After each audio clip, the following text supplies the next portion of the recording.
Assalamualaikum warahmatullahi wabarakatuh. Kali ini Mimin akan membahas komik baru yang berjudul Mengambil Alih Akademi dengan Bermodalkan Sebuah Pisau. Komik ini bergenre action, drama, fantasi, dan juga school life. Dan tidak perlu berlama-lama lagi, mari saja kita mulai ceritanya. Setelah pulang dari menyelesaikan misinya, Gyoma membawa kembali Kau King Horn, item yang dapat menjamin kesuksesan enchantment untuk weapon di bawah rank A-. Dan tanpa perlu basa-basi, anak ini meminta pria tua itu untuk segera menempa weaponnya. Namun Pak Tua ini sangat terkejut karena dia tidak menyangka jika anak itu benar-benar membawakan item yang dia inginkan. Namun karena hal itu mustahil dilakukan oleh seorang kadet, akhirnya Pak Tua ini bertanya, apa benar anak itu sendirian yang telah mengalahkan monsternya? Gyoma memberitahu jika dia melakukan semuanya dibantu oleh partinya. Namun dia juga menyerahkan Murasame yang telah babak belur untuk diperbaiki oleh pria itu. Namun Pak Tua sangat marah ketika dia melihat benda yang telah ia tempa sekarang berubah menjadi benda yang acak-acakan. Namun Gyoma langsung menatap dengan tajam ketika dia mendengar perkataan dari pria tua itu yang menyebutkan senjatanya jadi acak-acakan.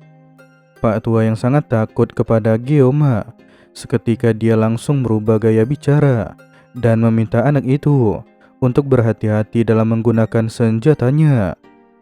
Sebelum pergi dari sana, Gyoma mengingatkan pria tua akan janjinya dan menyerahkan Murasame sepenuhnya kepada Pak Tua itu. Namun nyatanya, pria tua ini sangat kesal kepada Kang Gyoma dan dia berencana untuk membuat Murasame menjadi lebih pendek lagi. Namun sebelum pergi dari sana, Gyoma juga memberitahu bahwa Pak Tua boleh menjual sisa dari material dan anggap saja sebagai uang minum-minum dari proses enchantment yang telah dilakukan. Dan sekarang cerita berganti di kelas Kang Gyoma.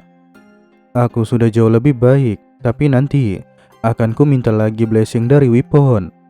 Sembari mengangkat kepalanya ke atas, Gyoma melihat status dari blessing Sword Guard miliknya. 12,7% hal yang paling mencolok, yaitu adalah synchronization rate. Berbeda dengan stat yang lain, yang ini malah naik signifikan setelah aku melalui sebuah event. Jika aku menyelesaikan dungeon lagi, pasti ini akan naik lagi.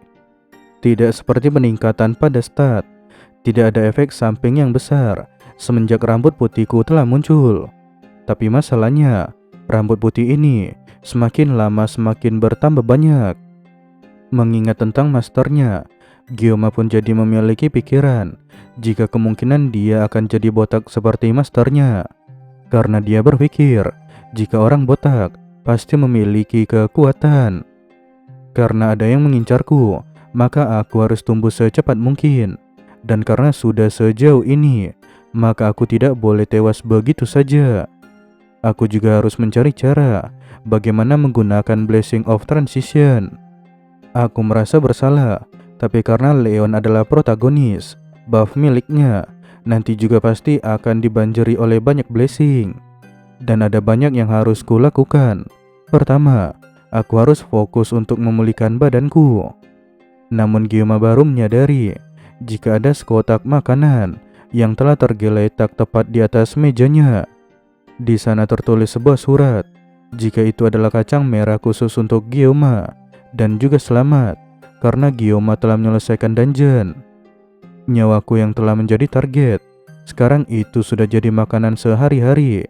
Tapi semuanya tidaklah terlalu buruk, karena aku telah mendapatkan 2 orang yang bisa kuanggap sebagai teman, Weapon dan juga Chloe. Mereka tidak terlalu mempengaruhi cerita utama, tapi aku tidak tahu apakah Chloe menganggapku sebagai seorang teman. Setelah menyelesaikan dungeon, Chloe mengalami demam dan masuk rumah sakit. Jadi sebaiknya aku datang menjenguk begitu aku memiliki kesempatan. Namun melihat Sword Emperor yang baru tiba, seketika Gyoma langsung memalingkan wajahnya. Dia bertanya-tanya di dalam hati, sebenarnya mau berapa lama lagi pria tua itu membuatnya menunggu. Tidak lama setelahnya, ada sebuah pesan baru yang masuk. Tidak tahu siapa pengirimnya, namun pesan itu menanyakan sebenarnya apa yang sedang dilakukan Gyoma dan meminta Gyoma untuk melihat ke depan. Namun ketika menuruti instruksi dari pesan itu, seketika Gyoma langsung terkejut karena dia melihat Saki yang terang-terangan langsung menyapanya. Dan sekarang, cerita lewat ke beberapa saat kemudian.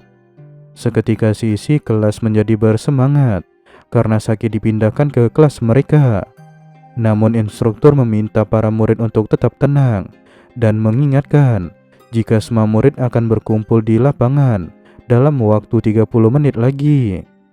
Sesaat kemudian, ketika Saki ingin mengambil tempat duduk, seketika wanita itu dihujani oleh banyak pertanyaan yang datang dari para siswa. Namun Saki tidak peduli dan dia begitu saja menghiraukan pertanyaan-pertanyaan itu. Namun di sisi lain, saat ini Gyoma mulai cemas. Dia sangat khawatir jika Saki malah akan datang ke arah dirinya. Di antara para kadet tahun ini yang dikenal sebagai generasi ajaib, Saki berada di posisi keempat. Orang-orang cerdas yang memiliki posisi teratas di tes tertulis dan diiringi dengan combat skill. Mereka perwujudan nyata dari Brandon Brown gaya Kyushu. Ditambah lagi, dia adalah putri dari Saki Kojima, salah satu dari 7 Star Hero yang dikenal sebagai Absolute Bow. Menurut cerita, Saki Kojima memiliki gelar Absolute Bow dan dia menjabat sebagai Perdana Menteri Jepang. Singkat cerita, wanita itu sama saja dengan Tuan Putri dari Jepang. Jadi pantas saja jika semua kadet akan sangat heboh seperti ini. Jadi karena hal inilah, Gyoma berharap jika Saki tidak datang ke arah dirinya, karena dia yakin jika semuanya pasti akan jadi sangat merepotkan. Namun di sisi yang berbeda, Saki begitu saja melewati para pria yang sedari tadi mencoba untuk mendekati dirinya. Ketika menyadari Gyoma yang sudah memalingkan wajahnya, seketika Saki langsung melompat dan dia berdiri tepat di hadapan pria itu. Kang Gyoma, jika kau tidak ingin memakannya, maka biarkan aku mengambilnya kembali. Dan satu lagi, bolehkah aku duduk di sampingmu? Namun tanpa keraguan, Saki mengarahkan ponselnya ke arah Kang Gyoma. Di ponsel itu tertulis jika Saki meminta Gyoma untuk menyimpan kontaknya. Sementara itu, di Dungeon Buffalo, karena ada staf yang tiba-tiba menghilang, sekarang akhirnya penyelidikan pun dimulai. Salah seorang staf menjelaskan jika pria yang menghilang memberitahu bahwa dia khawatir dengan para kadet dan bersikeras untuk masuk ke dalam dungeon. Sebelum memasuki dungeon, staf yang menghilang itu, dia juga memperlihatkan wajah yang sangat pucat. Seorang penyelidik menerima laporan ini dan dia berencana untuk memeriksa langsung ke TKP. Dan sekarang, cerita lewat ke beberapa saat kemudian. Pria berkacamata memberitahu, bukankah hal yang wajar jika kehilangan nyawa ketika memasuki dungeon? Namun pria berjenggot membenarkan hal ini, tapi insiden kali ini itu berkaitan dengan dungeon yang tidak biasa. Dan terlebih lagi, dengan kondisi mayat para monster yang tergeletak di mana-mana, tentu itu sangat mencurigakan. Pria berjenggot berkata, begitu aku memasuki dungeon untuk penyelidikan, aku sampai kehabisan kata-kata. Tumpukan mayat sapi yang berlumuran darah, dan hal yang tidak diduga, kadet Akademi Zhao Queen yang baru saja keluar dari tempat itu. Yang anehnya, para kadet berhasil keluar dengan selamat. Tapi anggota staf yang masuk karena khawatir, dia sama sekali tidak ditemukan. Dan hal ini, itu seolah-olah staf itu memang tidak ada di sana sejak awal. Pria berkacamata berspekulasi jika mungkin saja mereka ada di dalam Stone Gate. Namun pria berjenggot membantah hal ini, karena sebelumnya Stone Gate sama sekali tidak pernah dibuka. Namun meski begitu, mereka juga tidak bisa menginterogasi para kadet yang membuat penyelidikan ini menjadi semakin sulit. Namun tidak lama setelah itu, pria berkacamata ingin pergi ke toilet. Dan secara tiba-tiba, ada seseorang yang menghalangi dan menyerang pria tersebut. Melihat wanita itu yang bisa menggunakan sihir, sesaat pria berjenggot mengira jika ada demon yang menyerang. Namun setelah sadar jika yang menyerang adalah seorang wanita, seketika itu membuat pria ini langsung terdiam. Tapi karena terlalu banyak berpikir, itu malah merugikan pria tersebut. Karena di saat yang genting, pria itu malah tidak bisa merespon dengan baik dan berakhir kehilangan kepalanya. Bekerja keras itu memang bagus, tapi kalian para manusia terlalu lambat, selalu menggunakan cara yang bertele-tele, dan seperti inilah hasil yang akan kalian dapatkan.